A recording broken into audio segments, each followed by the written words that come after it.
Greetings and salutations, everyone. I hope everyone is doing well today. Today I have an upload just as important as yesterday. Very compelling video evidence and very terrifying encounters. Before we get into it though, a couple links. As you know, I rely on Patreon, PayPal, and my merch to help the channel to continue to grow and go. The links to Patreon and PayPal are in the description below. My merch is displayed directly under this video. Also, Dogman, Frightening Encounters, Volume 1 through 3, the audiobook versions. They were written and researched by Tom Lyons, narrated and produced by me, Jeffrey Nadolny. Those audiobooks are available on Audible, Amazon, and iTunes, the links to which are also in the description as well. And finally, last but definitely not least, if you'd really like to help support this channel to continue to grow and go, simply subscribe, click the like button, and please leave a comment. It really does help, and it definitely matters. Now, everyone, I have taken far too much of your time. Let's get on with today's upload, shall we? Briefly, before we get into today's upload, I have a very quick and important announcement. Tonight, on tonight's second half, I will finally reveal the new kind of design for the channel's artwork. It's been 4 years since I've had this artwork as the kind of logo for the channel, and I commissioned a subscriber who did a wonderful job, and with the channel name change, I figured, hey, let's step it up a little more. Also, there will be new merch coming out very soon as well, probably within the next couple of days. So, with that, let's get into some compelling video evidence and some terrifying encounters. Today's first encounter. This took place roughly 14 years ago when I was a teenager. My family moved out of the city and moved to a small town called Deerbrook, situated on the outskirts of Antigua, Wisconsin.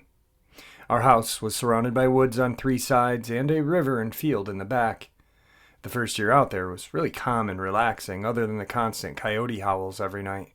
But every so often, there would be a different howl. It was a deeper, much louder howl, and it would shake us to our core. At first, my parents would dismiss it as a wolf or a much larger coyote, but something about it seemed off. One night in mid-July, my brother, my sister, and I decided to pitch a tent in the back field along the tree line. We just wanted to go camping. We sat with sticks roasting our marshmallows until it got really dark. Then the typical howl started. But once again, that deep howl was back, and it sounded like it was right in our ears. With how loud that howl was, it was hard to even guess where it was coming from, so we decided to put our fire out and get into the tent. Later that night, my sister fell asleep, so my brother and I were chatting and telling jokes. Within minutes, we heard animals running outside of our tent, and then this little raccoon started to claw at the side of the tent that I was sleeping on.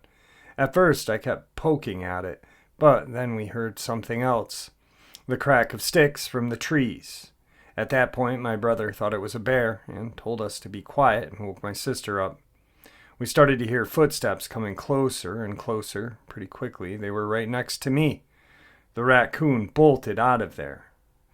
And there started to have this strange odor coming from somewhere. It smelled like copper, sulfur, and wet dog.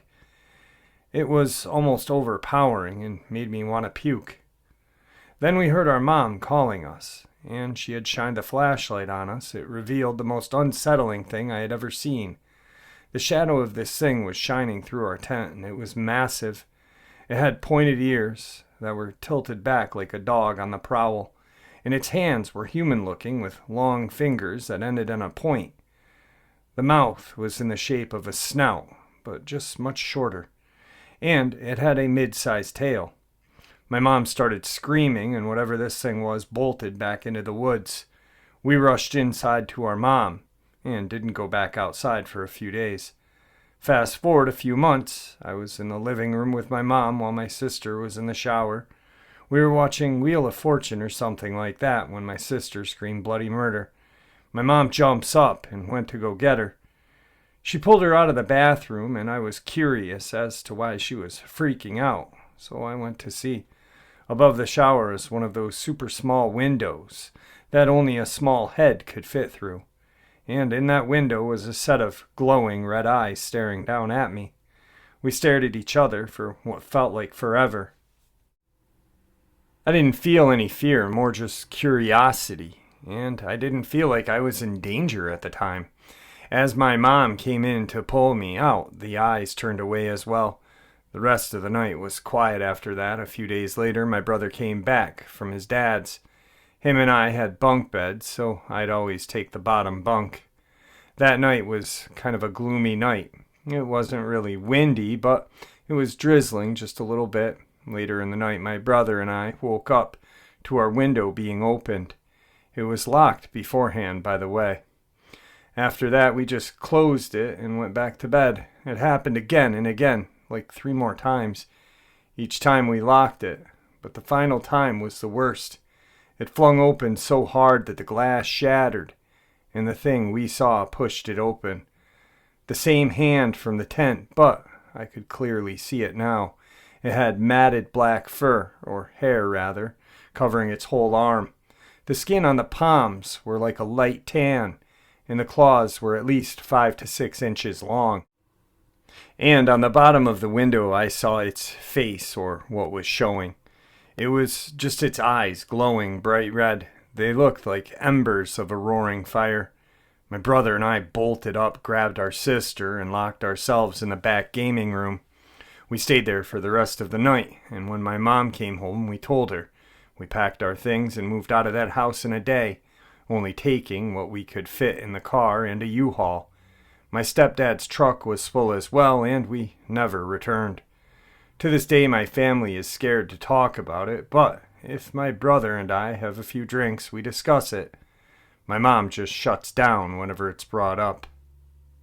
Some of you may have heard this experience, and I wanted to share it because I wanted to follow up with a experience I had heard from a subscriber.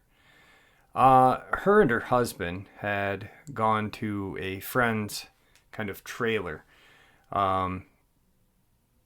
It was kind of set out in the middle of nowhere. Couple acres with woods surrounding it. Just very rural. Probably the nearest neighbor was a couple of miles away. And this guy had a very large blockhead pit bull. Very, very nice dog. Very protective of anyone who was friends with the owner. And very protective of the owner and in the house or the trailer. The trailer was set on blocks. And it was missing the skirting. And so where the bathroom was all the way in the back. The whole back end kind of portion was the bathroom. And there was one of those small windows. And the front, so this is the back. The front's got that kind of ball hitch where it's used to move the trailer. And, it still has the wheels. It's practically a brand new trailer. They just didn't have the skirting on. More or less, the dog, because it wanted to, would stay out at night. And its chain was attached to like the back of the trailer. And it had a long area to run.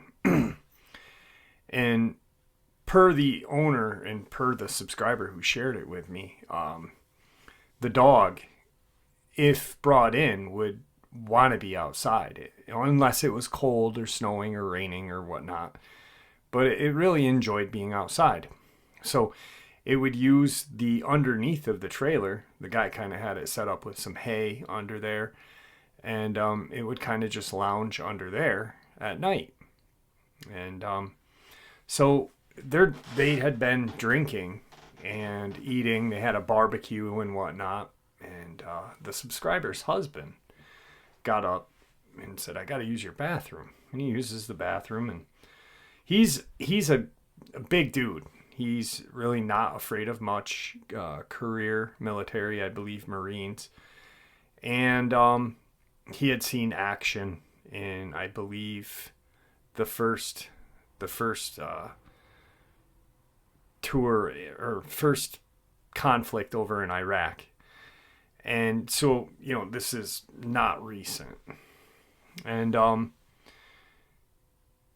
he's in the bathroom, and he hears this growl, and he's on the toilet. He's going to the bathroom, and he hears this growl come from the window above and behind him. He thinks it's the dog, and he's like, da-da-da.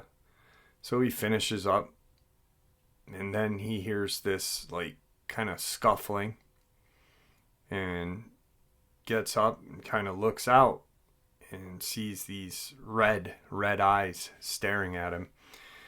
Now, if you've ever been at a newer trailer that's on blocks, it's sitting on the blocks, but it's still sitting on the wheels as well, and it's got wheel locks on them. This thing is at least 9 feet tall. It is absolutely huge, whatever's staring at this guy. He screams, and his wife comes running toward the back because it's a scream she has never heard. And I emphasize on this guy is, he's seen multiple tours of action. He's just, and he hunts, outdoorsman, fisherman, hunter, whatnot. So he doesn't get too nervous in the woods or, by anything really. So she hears this scream, and he kind of pushes her out. She catches the eyes as they're staring in, and he slams the door. And they don't really hear anything the rest of the night. They don't go outside. They kind of just stay in. The owner of the trailer is passed out. Long day, barbecue, drinking, stuff like that. But it's important to know that these guys were not, the husband and wife, they were not drunk. They had a buzz, but nothing to, and you'll see why. The next morning they wake up, and there's claw marks all down the back side of the trailer, and the owner of the trailer's pit bull is torn apart, just savagely destroyed. And it's a very sad encounter, sad story, but this is how big they are. They are big. They are very dangerous predators. And that story kind of reminded me of this subscriber experience. So, on to today's first video clip. This video clip is very strange. I guess the background of it's kind of limited, taken on a CCTV cam outside of somebody's work. And it's pretty weird looking. It does definitely look quadruped, and it kind of looks like it's supposed to be bipedal as well. And it's kind of staging in and out of reality. Like we've heard many people say when they've seen Dogmen, that they kind of fluctuate between this world and another. And it's pretty creepy. So give it a look-see. Remember, it's your opinion, not mine.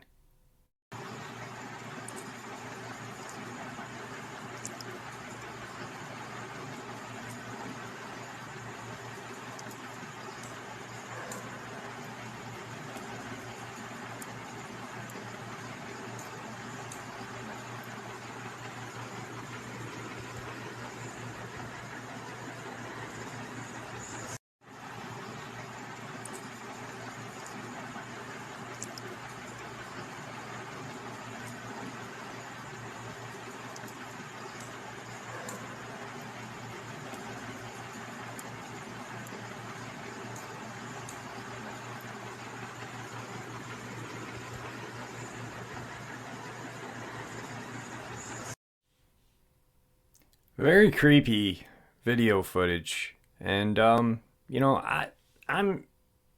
not I don't like sharing my opinion at all.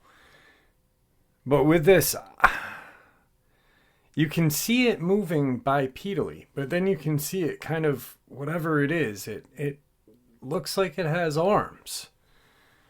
Um some sort of creature. I don't know what. And like I said, it's kind of fading in and out of our world and the next. Or it's a real major glitch on the camera. It's very strange. So, moving on to today's second encounter.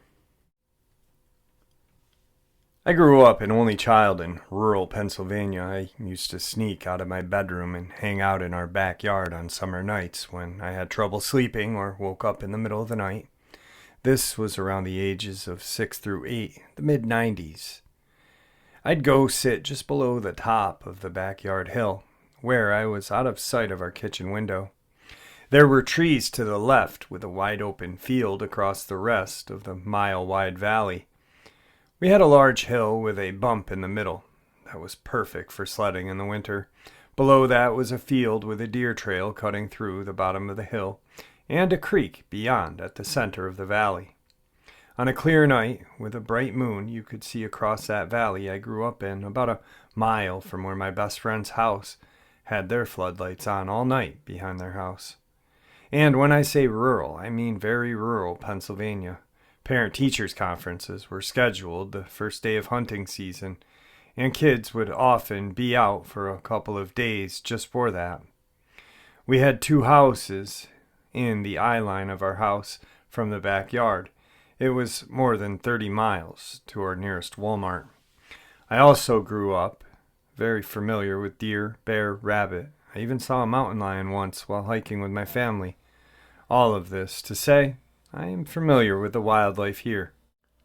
The first night I saw a Dogman was like any other. I was chilling in the grass, thrilled just to be doing something my parents didn't know about. I saw something moving quickly along the deer trail. It was dark black against the rest of the night. Partway through this path from the woods beside my house, it noticed me and stopped. We just stared at each other for what felt like in a long time. It stood up, and its ears were long enough to notice from 100 yards or so distance. It was too thin to be a black bear, which I had already seen a few times at that age.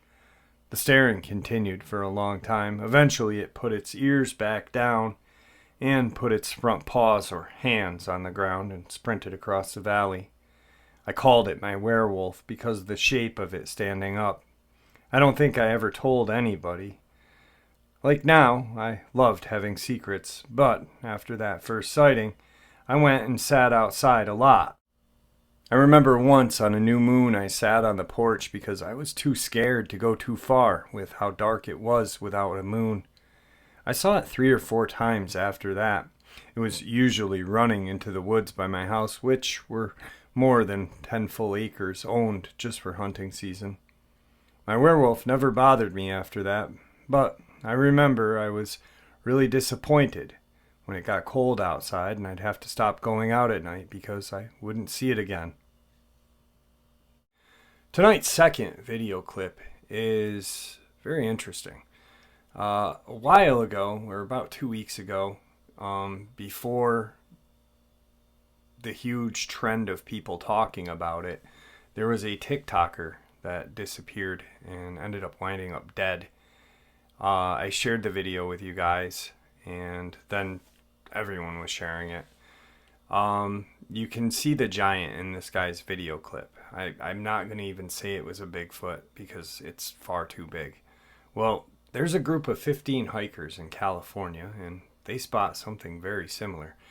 And it's, judging from the distance, you cannot accurately tell how tall this thing is. But judging from the distance watching this video, this thing is absolutely huge. And it's in the northern part of California, so I'm imagining like Humboldt region. And that's prime area for anything to really hide. So yeah, check it out. You really can see how big this thing is, and it really is moving.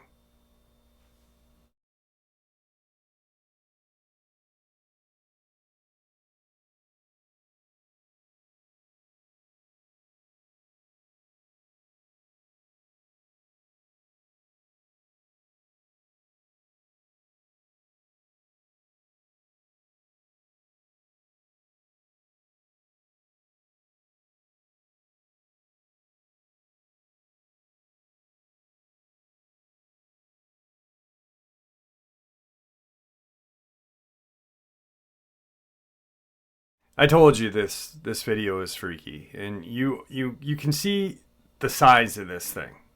It's walking, it's moving. There's no explanation for what it is.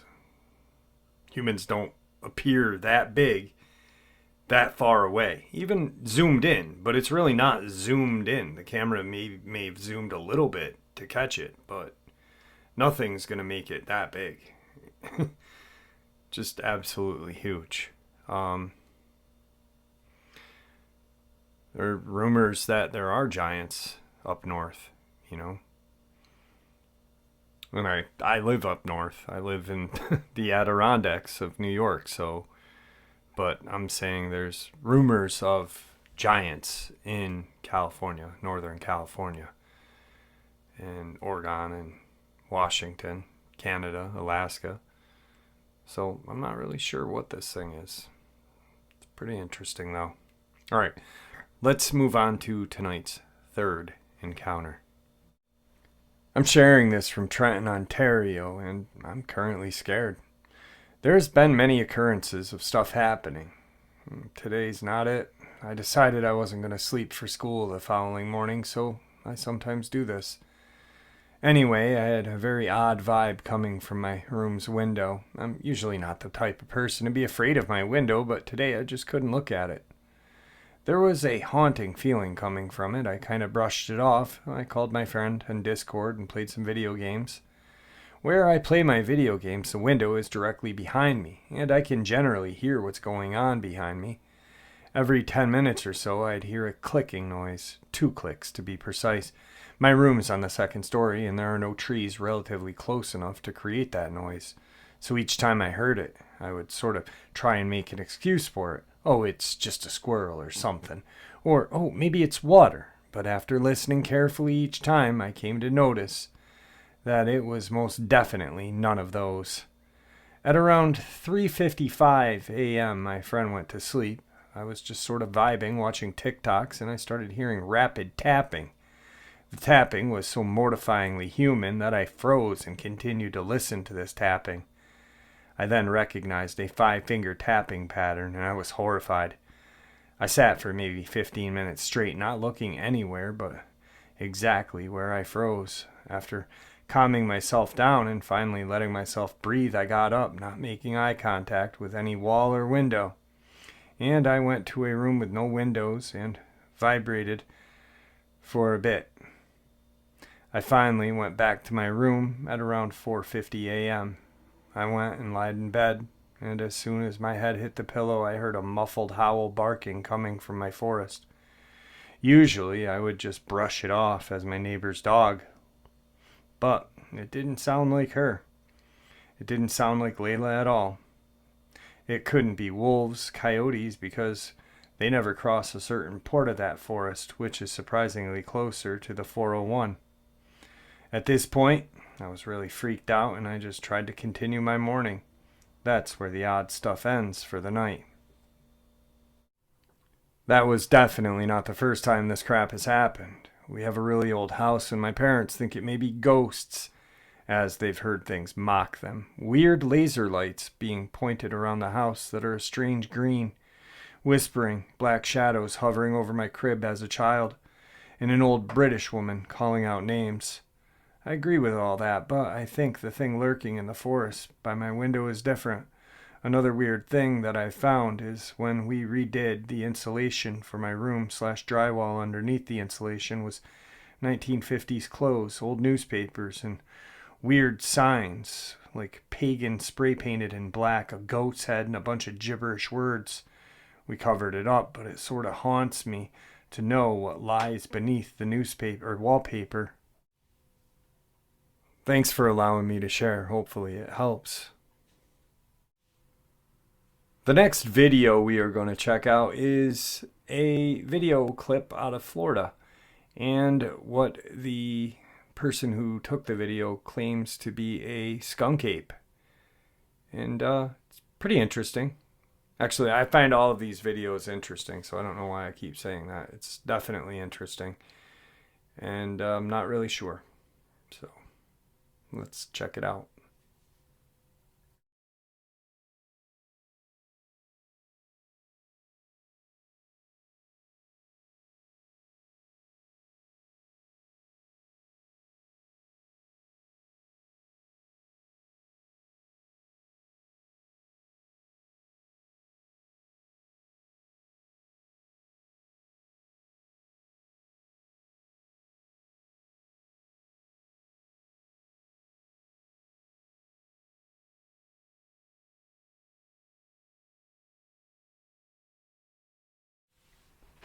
So, like I said, I'm fascinated and I'm loving all of these video clips.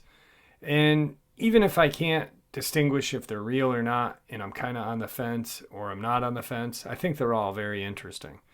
Especially the one with the Sasquatch and the baby Sasquatch on 4th of July yesterday that I played. And that one just, if there's any solid video evidence of these creatures existing, Dogman, Bigfoot, whatnot, that video evidence right there is completely, to me, it's got me.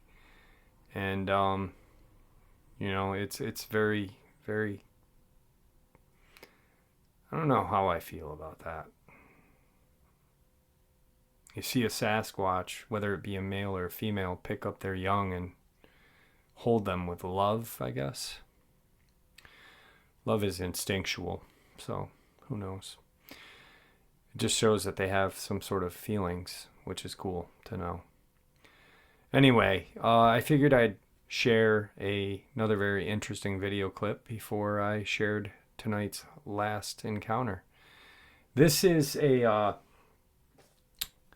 husband and wife are walking around in British Columbia. They're hiking on some back trails, and they kind of just look off to the water.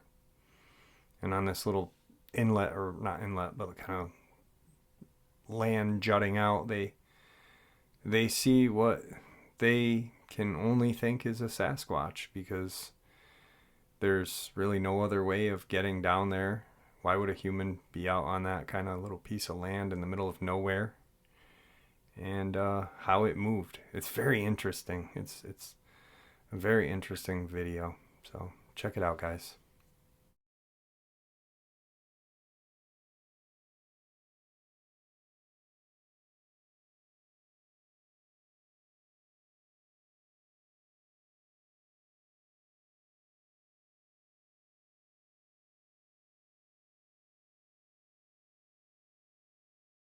Tonight's final encounter.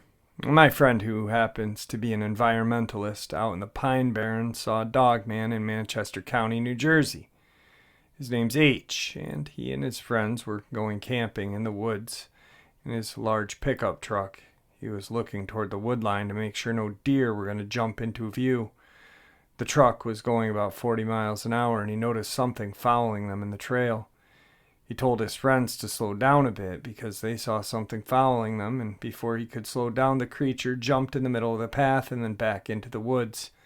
They all got a clear description of what this thing was. My friend said it was tall, about 7 to 9 feet, with the body of a bodybuilder, perked ears, and a snout like a German shepherd. He also said that the appendages this animal had were human-like, but with large claws at the end of its hands and feet, with a large bushy tail. After the event, he looked over at his friends, and they all looked like they had seen a ghost, with the blood draining out of their face. He still tells this experience to this day, and I believe every word of it, because number one, I've talked to his friends who were with him, and they all say the same thing. That last upload was dedicated to my good friend Paul Pedersen, who has spent the majority of his adult life studying and researching experiences about the Jersey Devil. I've had him on this channel, and he shared his experiences with us. He had never heard of Dogman until I reached out to him, and then he started to put two and two together that possibly some of the accounts of the Jersey Devil may be Dogman, which I really never thought of either. But he made a great point. You know, the pictures that you see, large snout, kind of springs into action, is able to jump very far, red glowing eyes, etc., etc., etc. Well, minus the wings, which, who knows, maybe that's just the arms kind of, however it is when it's jumping. But anyway, he had done some research and he had spotted some Dogman tracks and experiences in the Pine Barren region as well. So I believe this guy's experience myself. If you guys are ever bored or, want a good read, I encourage you guys to pick up Paul's book. It's Paul Evans Pedersen Jr., New Tales from Old Haunts, the Legendary Pine Barrens. And with that, my friends, I want to thank you all for all of your support. And may the Great Spirit watch over us all. May He guide us down that path that we call life. Stay safe, everyone.